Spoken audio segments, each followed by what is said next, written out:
Discovered my elderly parents shivering outside, while my in-laws partied inside like they owned my home. What I did next ended their lives of comfort forever.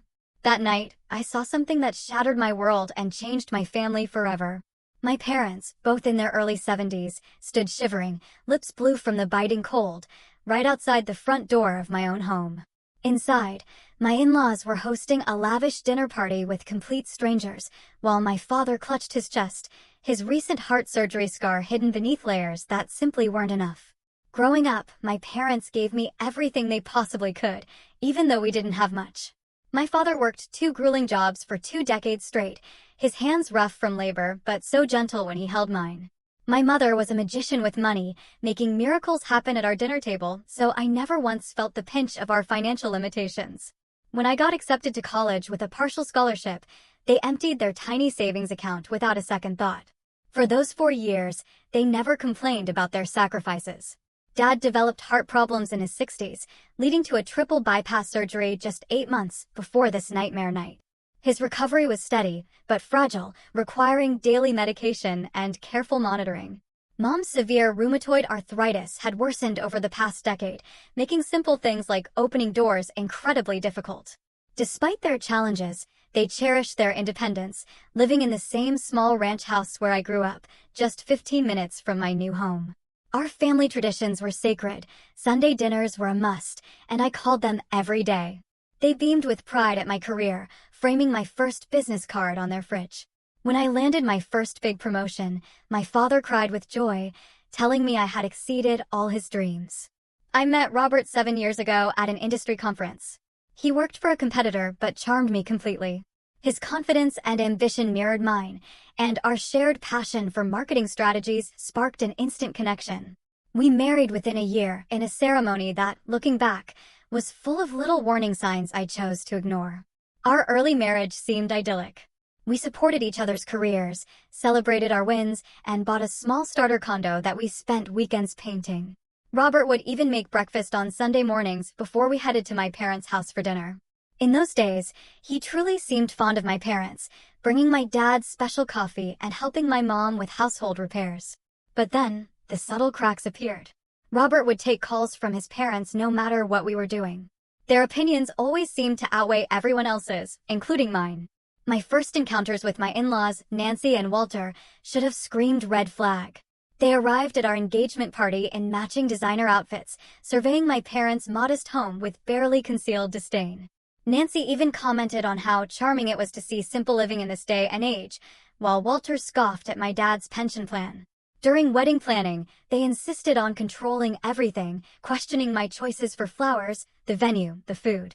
"You clearly haven't been to many proper weddings, dear," Nancy told me when I picked wildflowers for my bouquet. "Let me handle this so you don't embarrass Robert."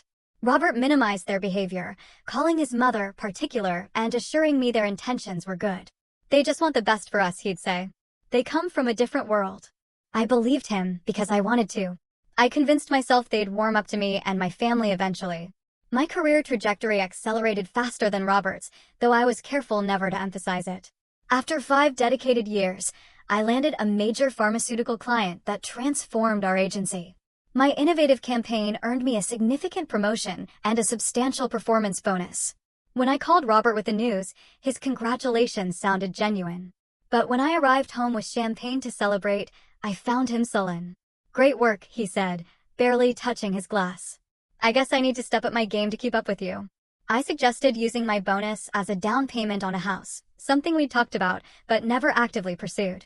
The idea seemed to perk him up, and he immediately called his parents. That weekend, Walter arrived with printouts of neighborhoods he deemed acceptable, all well above our planned budget. When I mentioned more affordable options, Nancy patted my hand condescendingly. "This is why generational wealth matters, dear. You think small, because that's what you know."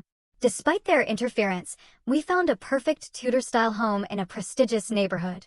It stretched our budget, but with my bonus, it was feasible. I contributed 70% of the down payment, a fact Robert asked me not to mention to his parents. "They just assume I'm doing well enough to handle this," he explained. Why disappoint them? That house represented everything I'd worked for: 3 bedrooms for the family we planned, a home office, and most importantly, a first-floor guest suite. It would be perfect for my parents as they aged and might need to stay with us. Robert seemed less enthusiastic about this feature, but agreed it was practical. During their first visit to the new house, my in-laws arrived with a decorator who walked through each room, taking notes without asking our permission. Nancy pointed out every flaw, from the outdated kitchen, which had been renovated 5 years prior, to the cramped master bedroom, which was twice the size of our condo bedroom. "We'll fix all this," she assured Robert. "Not me. Your father knows people who can transform this place." As our housewarming party approached, I spent weeks planning a warm, intimate gathering. I carefully selected food my father could eat with his dietary restrictions and arranged seating to accommodate my mother's need to elevate her legs. The guest list included our closest friends, colleagues, and, of course, both sets of parents. When I asked Robert for details about his few extra people, he vaguely mentioned some couples his parents socialized with, assuring me it would only be 4 or 5 additional people. I compromised, wanting harmony more than control, but a growing uneasiness settled in my stomach. The morning of our housewarming dawned bright and crisp, with that perfect fall chill that makes gathering indoors feel cozy and right. I woke early, excitement bubbling. Robert, however, seemed distracted at breakfast, checking his phone repeatedly. "My parents texted," he finally said. "They're running early, might get here before the official start time." The party was scheduled for 6 p.m., allowing my parents to rest after their afternoon medications and still get home at a reasonable hour. It was currently 10 a.m. "How early are we talking?" I asked, trying to keep my tone light. "Maybe around 3. They want to help set up."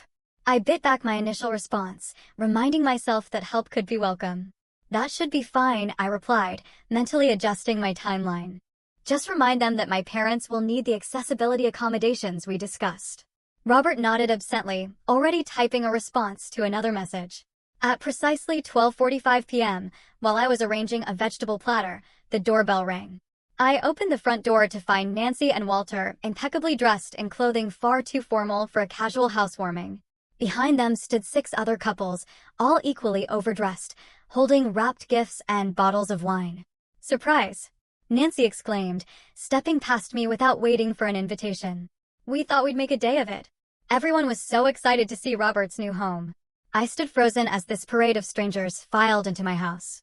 Nancy made introductions I immediately forgot as I searched the group for Robert. He emerged from our bedroom, looking suspiciously well-dressed himself, greeting his parents with an enthusiasm that suggested this early arrival was no surprise to him. "Darling," I whispered when I could finally pull him aside. "What is happening?" "Just a slight change of plans," he replied, straightening his tie. "Mother thought it would be nice to have a proper luncheon before the evening gathering. These are important people in my parents' circle."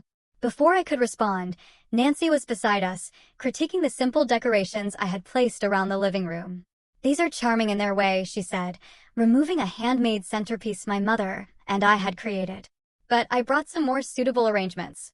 She snapped her fingers, and Walter carried in elaborate floral displays that must have cost hundreds of dollars each.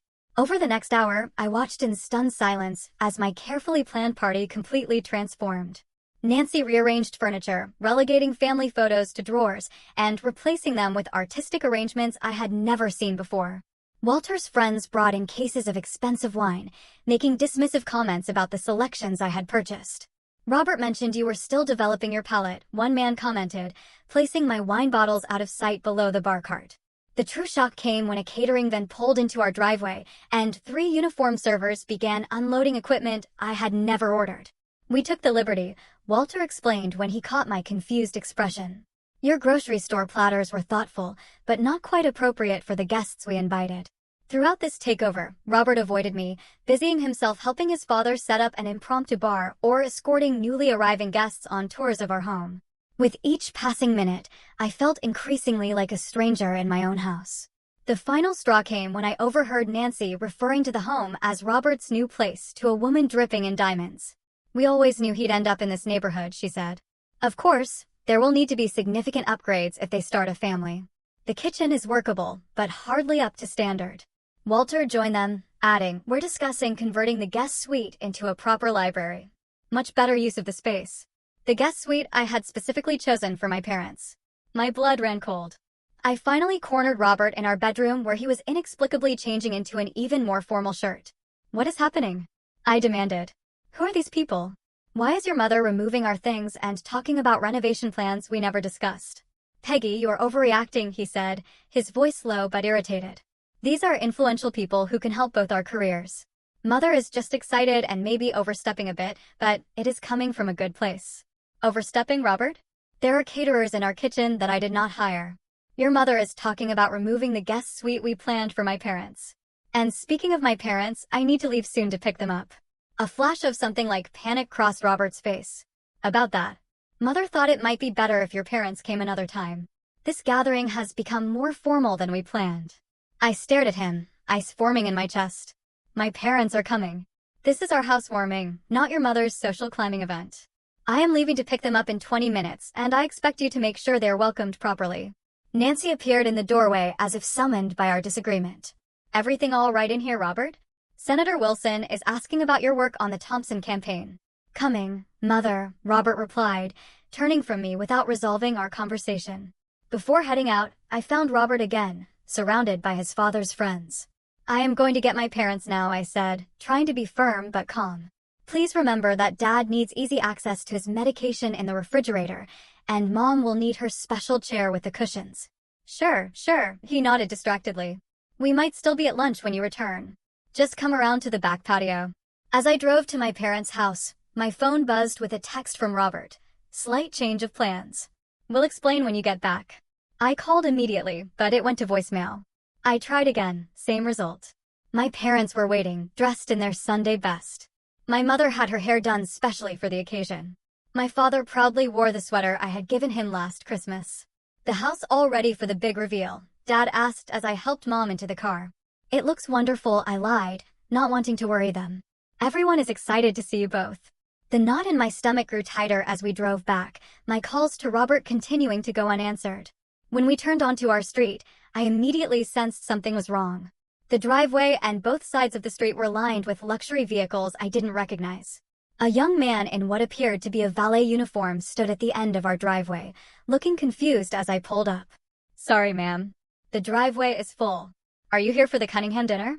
This is my house, I said, a chill running through me that had nothing to do with the dropping temperature. The valet looked embarrassed and stepped aside, allowing me to pull into the last remaining space near the garage. Music and laughter spilled from the house, far more than the dozen or so people I had left behind. My mother looked at me with confusion. My goodness, how many people did you invite, dear? Not this many, I admitted, helping her from the car while Dad slowly extracted himself. We approached the front door, my father already breathing heavily from the short walk. The temperature had dropped significantly with the setting sun, and I noticed both my parents shivering slightly in their light jackets, appropriate for a quick transfer from car to house, but not for extended time outdoors. I rang the doorbell, hearing its chime echo inside, but no one came to answer. I rang again, then knocked firmly, watching through the beveled glass as figures moved past the entryway, clearly hearing but ignoring our presence.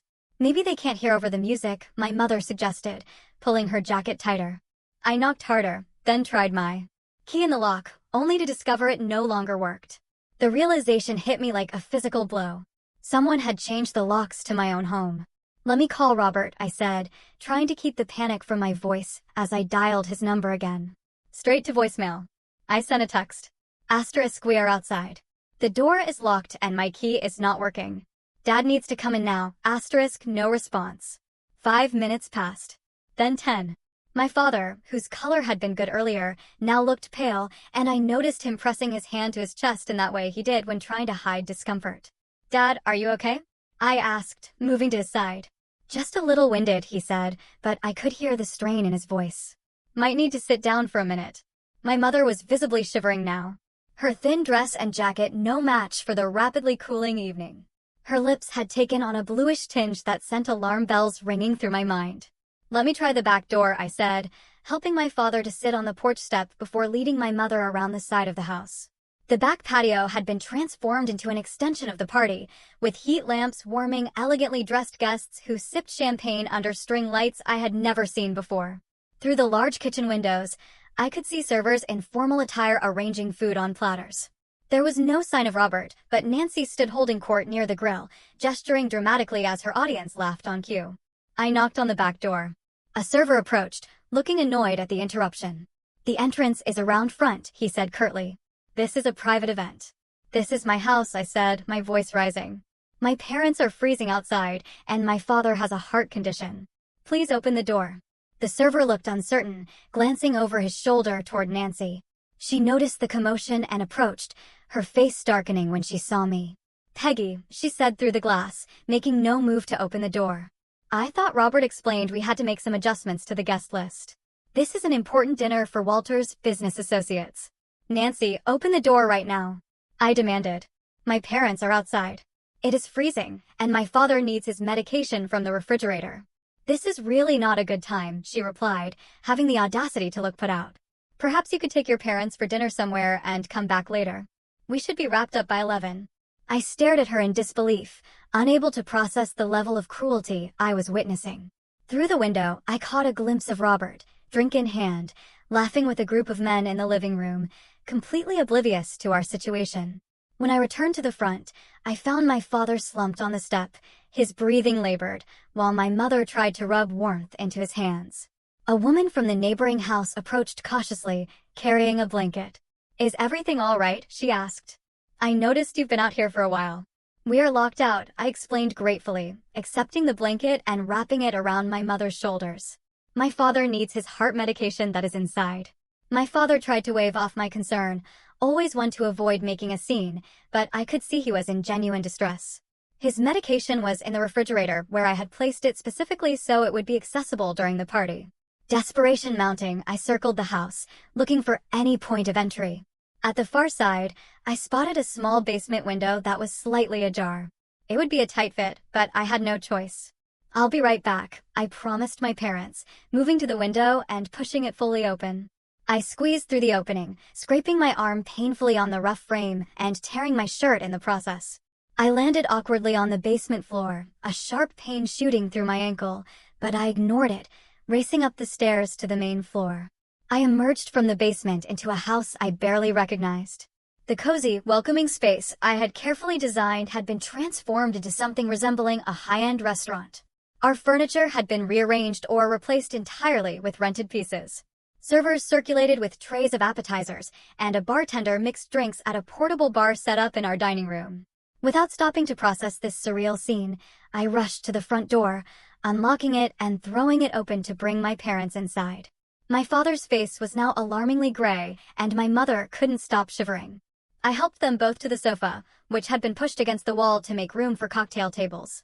I'll get your medicine, Dad, I said, hurrying to the kitchen, where I found my refrigerator filled with unfamiliar food and serving platters.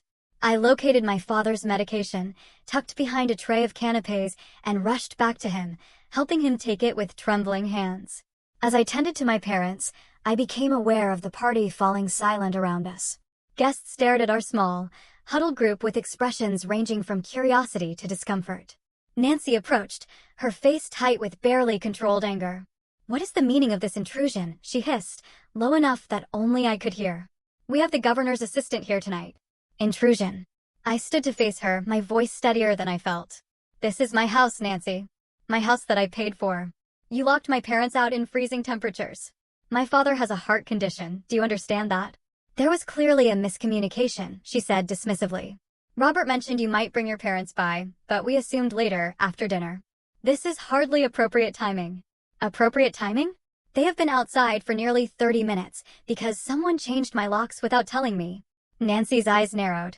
The security in this neighborhood requires proper precautions. Robert agreed the locks needed upgrading. Where's Robert? I demanded, scanning the room. Nancy gestured vaguely toward the kitchen. Discussing business opportunities with Walter's associates. I would appreciate if you did not disturb them with this domestic matter. I found Robert in the kitchen, drink in hand, engaged in animated conversation with 3 older men. His face dropped when he saw me, a flash of guilt quickly replaced by irritation. Peggy, he said, his voice overly bright. I was just telling these gentlemen about our marketing approach to healthcare clients. My father nearly collapsed outside, I said, without preamble. Someone changed our locks. Why did you not answer your phone? Robert glanced nervously at the men beside him. There must have been a miscommunication. I thought we discussed your parents coming another time since the party evolved into more of a business dinner. No, Robert, we did not discuss that. And even if we had, you let my parents stand outside in the cold for half an hour. My father's lips were blue. You are overreacting, he muttered, guiding me away from his companions. It can't be that cold yet. It is only October. As if to punctuate the absurdity of his statement, a commotion arose from the living room. We rushed in to find my father slumped against my mother, his face contorted in pain. Dad, I cried, pushing past startled guests to reach him. Chest hurts. He gasped, clutching at his shirt. My mother looked up at me, tears streaming down her face. He said he feels like his last heart attack. Without hesitation, I pulled out my phone and dialed emergency services, giving them our address and my father's condition. Around me, the party had ground to an uncomfortable halt, guests watching the drama unfold with wine glasses still in hand. Nancy appeared at Robert's side, whispering furiously, "Can't this wait? You are embarrassing us in front of everyone." I whirled on her, phone still pressed to my ear. "My father might be having a heart attack because you left him in the cold. Do you understand that, Nancy? He could die."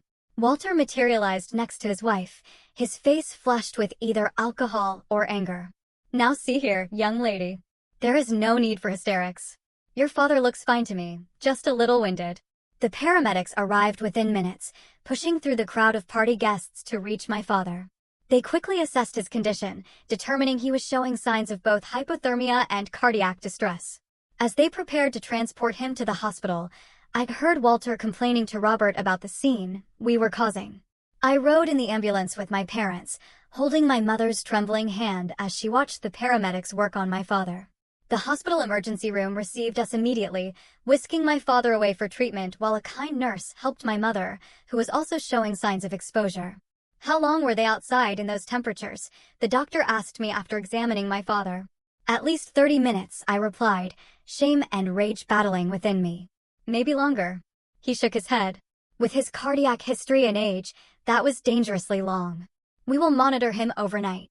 His body temperature is still below normal, and I am concerned about the strain on his heart." My mother was treated for mild hypothermia, given warm blankets and hot drinks until her shivering subsided. She refused to leave my father's side, so the staff brought a recliner into his room where she could rest comfortably. Around midnight, as I sat watching my parents finally sleeping peacefully, my phone rang. It was Robert.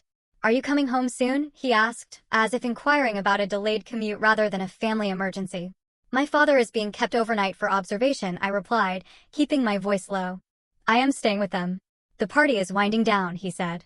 "Your dramatic exit was quite the topic of conversation." "Dramatic exit?" I repeated, unable to believe what I was hearing.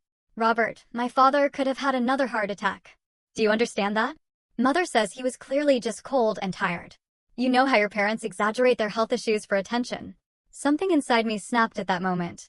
A final thread of loyalty or love or whatever had been holding our marriage together. "Robert," I said, my voice calm despite the storm raging inside. "Do not be there when I get home tomorrow." "I mean it." "You are being irrational," he replied. "Mother and father went to a lot of trouble to arrange this dinner for my benefit, for our benefit. The least you could do is be grateful for their involvement." "Grateful?" "They locked my parents out of my house and nearly killed my father.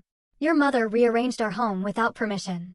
Your father brought in strangers who treated me like staff, and you stood by and allowed all of it."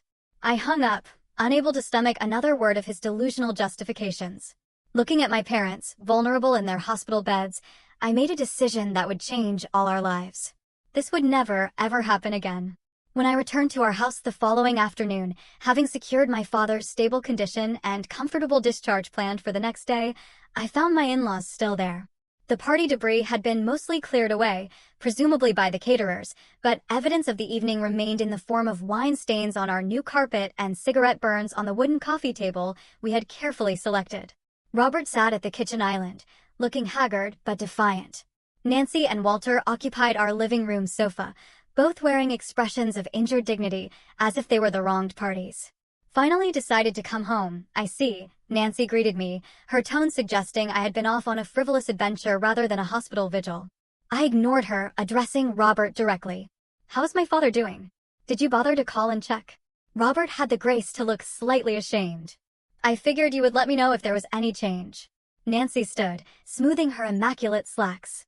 "Well, now that this little drama has settled, we should discuss the dinner party." Despite your unfortunate exit, it was quite successful. Senator Wilson's aide mentioned possibly connecting Robert with their media team. I stared at her, wondering if I had entered some parallel universe where human decency did not exist.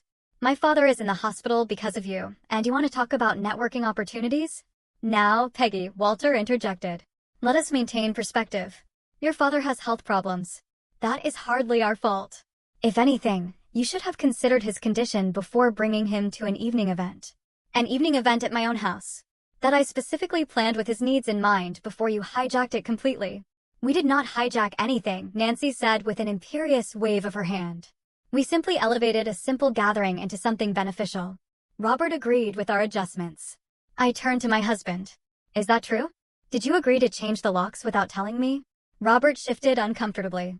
Mother thought our security needed upgrading. I was going to give you the new keys, but with all the preparations, it slipped my mind. And the caterers? The valet? The 40 strangers in our living room? I may have mentioned to Mother that we were having a small housewarming, he admitted. She offered to help make it special. Special? I repeated, incredulity rising. Robert, they took over our home, removed our personal items, and treated my parents like unwelcome intruders. How is any of that special? Nancy made a dismissive sound. Your sentimentality is charming, but impractical, dear. This house has potential to be a proper entertaining space. Those little crafts and family photos are lovely for private areas, but not for public rooms. Public rooms? This is a private home, Nancy. Our home. Of course it is, dear, she replied condescendingly. But Robert has always understood the importance of maintaining certain standards. His father and I have a wide social circle that can be tremendously advantageous to both of you. Did you know they were planning this? I asked Robert directly. He wouldn't meet my eyes. Mother mentioned possibly hosting their annual dinner here since we have more space now. I didn't realize it would be last night. When did you know? When did you realize what they were planning? Robert hesitated. When they arrived early with the first guests. But by then, everything was already in motion. And you did not think to call me to warn me that our housewarming had turned into your parents' networking event? I knew you would be upset, he said, as if that explained everything. The magnitude of his betrayal washed over me in waves. Not just the party, but the fundamental misalignment of our values and priorities. Who is this man who could leave his in-laws shivering in the cold while he schmoozed with strangers, who valued his parents' social climbing over basic human decency? I am going to pack a bag, I said quietly. I cannot stay here tonight. Don't be dramatic, Peggy, Nancy interjected. Every marriage has adjustments. Robert is simply balancing family obligations.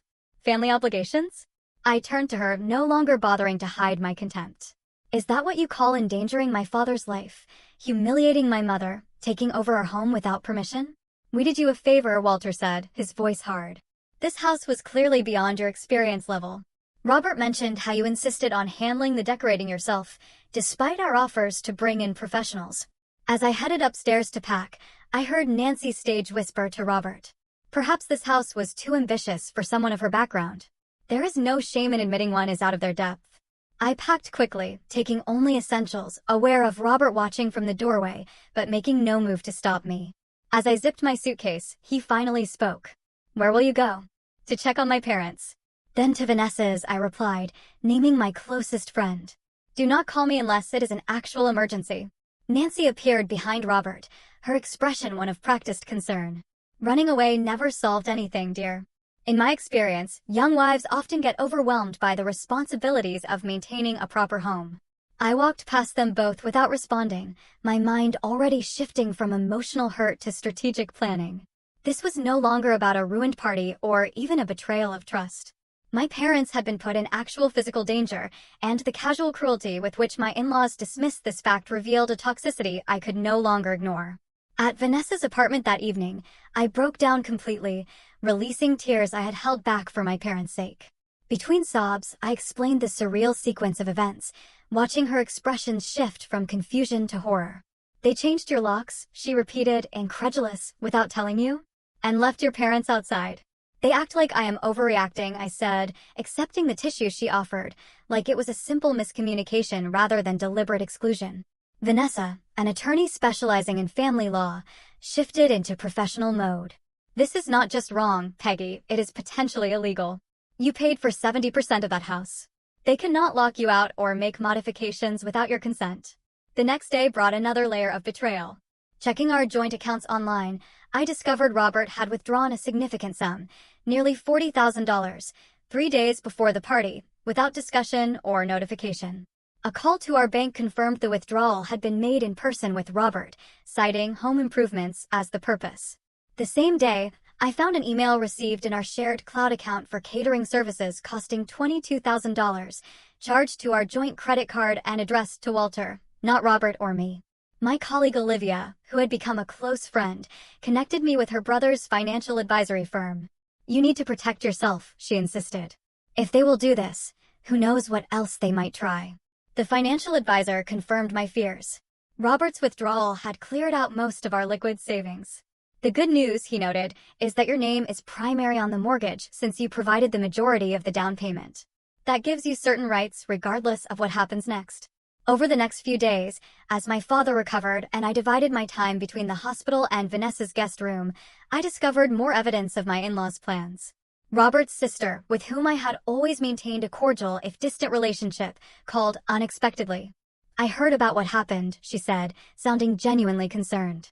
"I am so sorry. They did the same thing to my husband and me 3 years ago." She explained that Nancy and Walter had a pattern of inserting themselves into their children's homes and relationships, typically after major purchases or life events.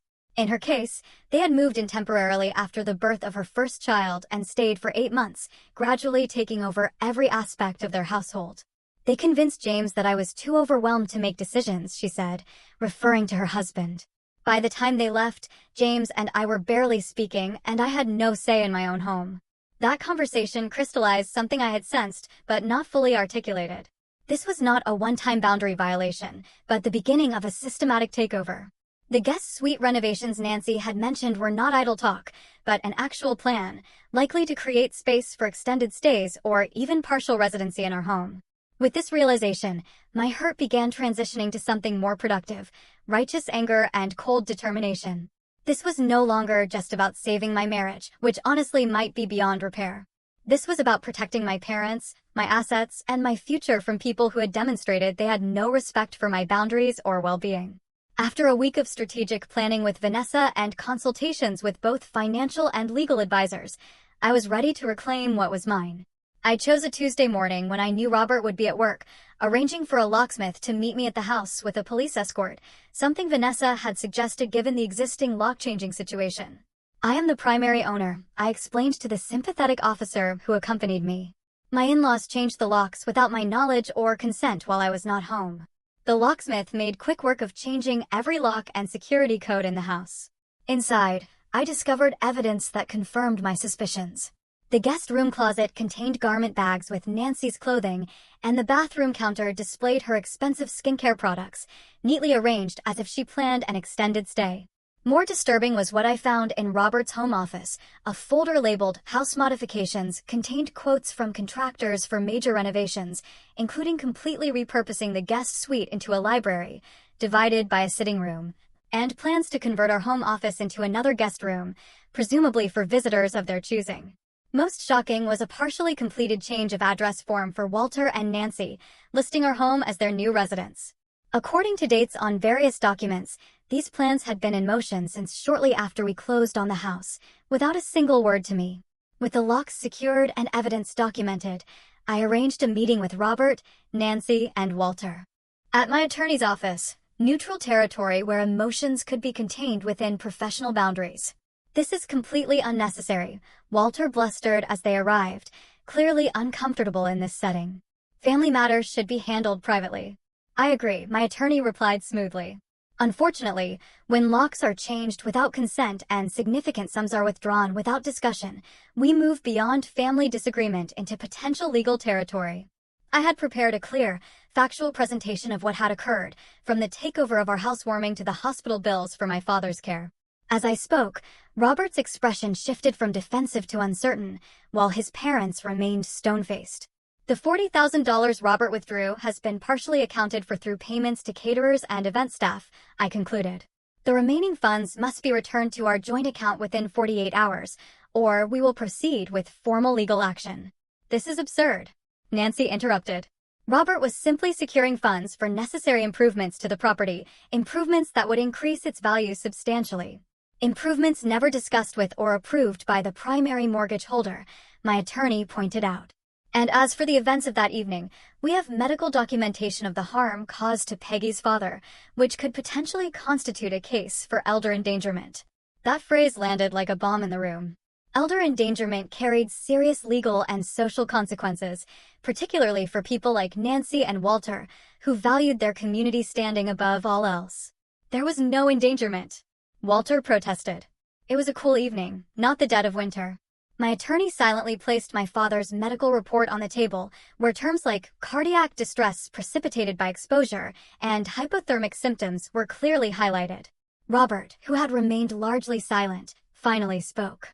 "What do you want, Peggy? Just tell me what you want to resolve this." I had given this considerable thought, balancing my anger with practical considerations. First, the complete return of all funds withdrawn without mutual consent. Second, written agreement that no modifications will be made to our property without documented approval from both of us.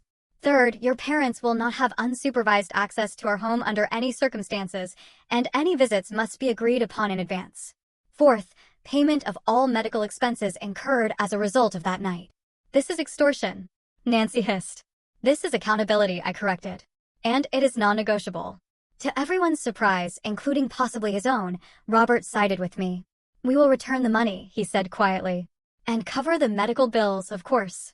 The shift in Robert's position clearly shocked his parents. Walter's face flushed dark red while Nancy went completely pale.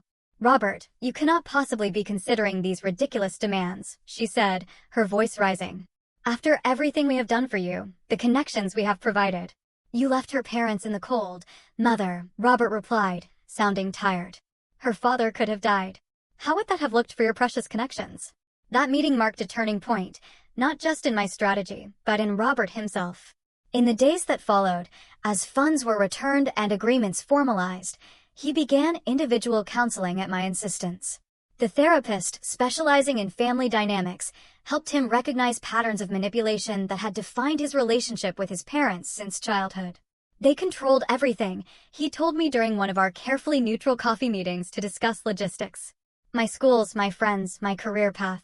Anything that deviated from their vision was met with withdrawal of love and approval." I never realized how deep it went until Dr. Harrison started asking about my earliest memories of making choices.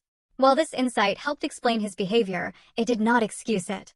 Trust once shattered cannot be instantly restored through explanation. I maintained my separate living arrangement at Vanessa's, considering my options. The most satisfying aspect of the resolution came in the form of social and community consequences for Nancy and Walter. Word of the incident spread through their carefully cultivated social circle, with my attorney's precise choice of words, elder endangerment, carrying particular weight. Invitations to key social events suddenly stopped arriving. Board positions were quietly not renewed. The currency they valued most, social standing, experienced significant inflation. Robert's sister reached out again, this time with other siblings on the call, all sharing similar stories of boundary violations and manipulation. For perhaps the first time, they spoke openly about patterns they had individually experienced, but never collectively acknowledged.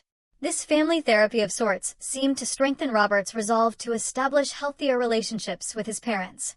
As for our marriage, it hung in a delicate balance. The core breach of trust, when Robert chose his parents' wishes over my well-being, and worse, over my parents' safety, had created a chasm not easily bridged.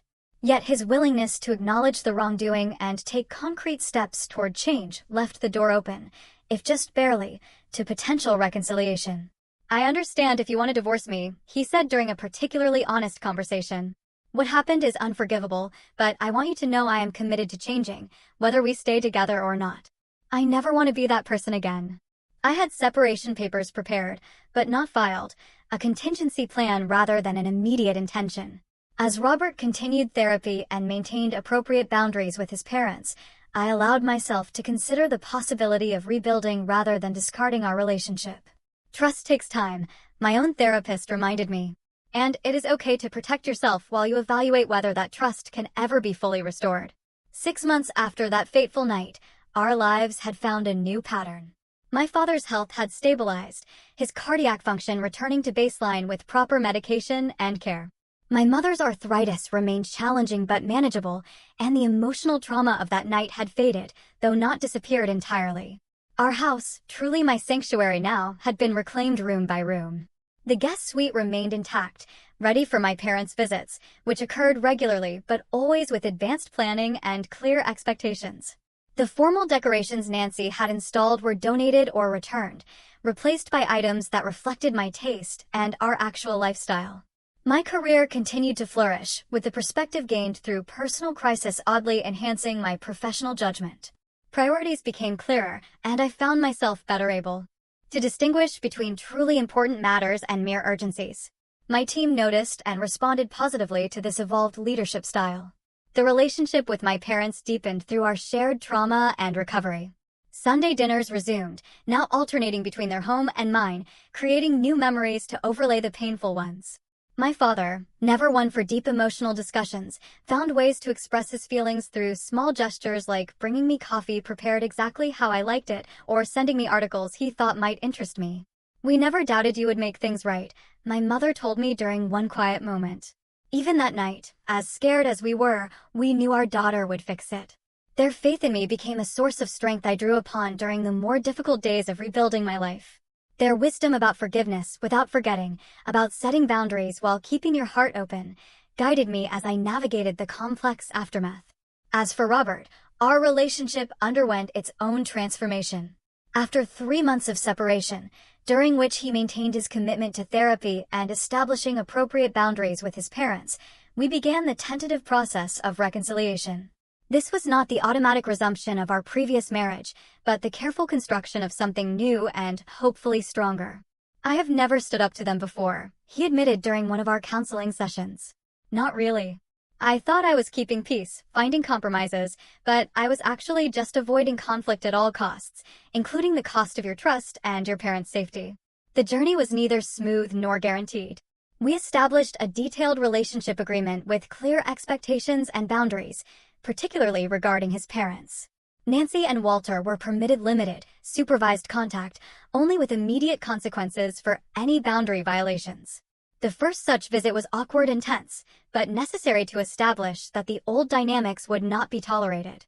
"Your home is lovely, dear," Nancy said with obvious effort, the compliment foreign on her lips. "Thank you," I replied, simply, neither seeking nor expecting more. They had been required, as part of our agreement, to provide financial restitution for all medical expenses related to that night. This tangible acknowledgement of harm done was non-negotiable from my perspective, regardless of any emotional reconciliation that might or might not occur. The experience transformed me in ways I never anticipated. I discovered reserves of strength I had not known I possessed and learned that standing firm was not the same as being rigid. Setting boundaries was not an act of vengeance, but of self-preservation and protection for those I loved most. At work, I found myself in a natural mentorship role, particularly for younger women navigating complex professional relationships.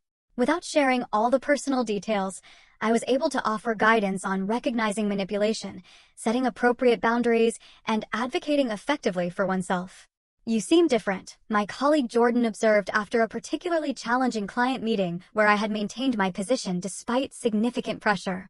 "More certain somehow." "I learned that protecting what matters is not selfish," I replied. "It is necessary." Creating a new normal took time and intentional effort. Our home gradually became a true reflection of our values rather than a showcase or battleground. Supportive friendships like those with Vanessa and Olivia deepened through the crisis, while more superficial relationships naturally fell away. I found a healthier balance between career ambition and personal well-being, no longer measuring success solely through professional achievements. The perspective gained through nearly losing my father made crystal clear what truly mattered in life.